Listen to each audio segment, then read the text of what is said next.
Dupin quotidien. Allez, Marie Dupin. Bonjour Marie. Bonjour Jean-Jacques. Vous nous dévoilez sur RMC ce matin une carte qui permet à chacun d'entre nous de savoir si nous avons des déchets radioactifs près de chez nous. Voilà, une carte interactive élaborée par l'ONG Greenpeace intitulée « Y a-t-il des déchets nucléaires près de chez vous ?» C'est très simple, vous tapez votre code postal et vous savez si vous avez près de chez vous un centre de stockage ou une centrale qui entrepose des déchets. Je regarde bien votre carte, je vois là, dans les Cévennes, là je suis inquiet un peu. Oui, j'ai regardé près de chez vous, il y a pas mal de trucs. J'ai regardé aussi près de mon ancien village dans le Loiret d'où je viens. Effectivement, il y a 2 centrales à moins de 60 km et je ne savais pas que dans les centrales, on entreposait énormément de déchets dans chaque centrale. Bon, évidemment.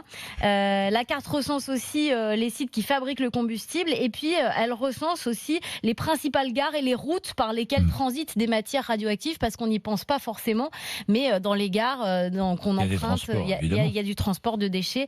Les déchets les plus dangereux sont acheminés à raison de 200 transports par an. Ça fait quand même un train tous les 2 jours. Alors, la France stocke aujourd'hui plus d'1,5 million de mètres cubes de déchets radioactifs. Je ne vois pas trop ce que ça représente, mais ça a l'air énorme. Et la production d'électricité est à l'origine de 60% de ces déchets. Certains déchets sont des matières radioactives à vie courte, c'est-à-dire seulement 300 ans.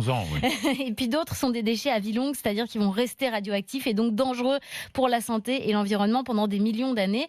Ce sont des combustibles usés qui sont envoyés le plus souvent à l'usine de la Hague, dans le Cotentin, qui sont mis en piscine et en partie retraités. Donc on imagine qu'ils sont recyclés. Retraités sont des opérations chimiques. Voilà, on sépare les éléments, mais finalement, seul 1% des substances qui sont retraitées sont finalement vraiment réutilisées. Le traitement des déchets radioactifs est au cœur d'un débat national qui débute aujourd'hui, Marie. Plusieurs réunions publiques sont prévues. La première à Lille ce soir. Évidemment, c'est un sujet qui nous concerne tous. Qu'allons-nous faire de ces milliers de tonnes de déchets radioactifs, sachant qu'avec le démantèlement des centrales, nous aurons bientôt plusieurs centaines de milliers de déchets supplémentaires à gérer, alors que les piscines d'entreposage de la Hague sont déjà remplies à 93% et qu'elles auront atteint les limites de leur capacité avant 2030. Merci Marie.